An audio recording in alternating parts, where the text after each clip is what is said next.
siarad am datblygu y tai yr Hendre yn Llanarfon, so mae Watkin Jones wedi rhoi cynnig o flaen y cyngor, le mae 19% ohonyn nhw'n dau fforddiadwy, a maen nhw fod y lefel 36% pob datblygiad.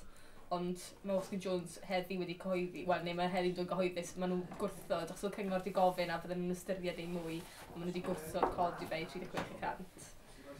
So, ni'n ni dechrau grŵp ymgyrchu'n erbyn yr datblygiad y fe, ond ni ddim yn gwybod, mae cyngor, mae fod mewn i ymgynghoriad wythnos nesaf ni'n meddwl os bydd penderfyniad yn cael ei wneud.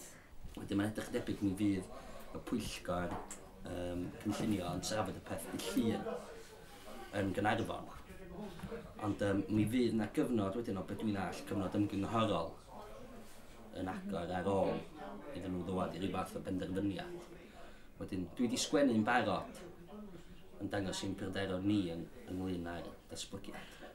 Ac yn deud, dyddi hyma y pethau hollol syml, mi ddylai bob un tŷ yna fod yn diffformiadwy. Yn dylai. So, be di'r gyfres yna beth ti eisiau ffeindio yn diwedd? O na, wel... Be mae Watkin Jones yn gorfod wneud? Da ni'n gwybod bod yna dau fforiadwy. A be di'r cyfran sy'n rhaid am wneud?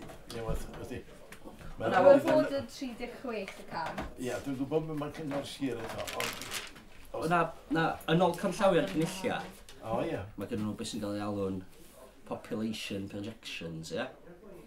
A wedyn, mae lot o stwff sydd yn y cynlluniau datblygu lleol ynghwm a'r projections hynny o faint mae poblogaeth Cymru yn mynd i gynyddu yn ystod y 10 mlynedd nesaf. Felly mae datblygiadau tai ynghwm hynny, cos mae yna lot o gwestiynu ynglyn â pa mor gywir ydy'r projections hynny.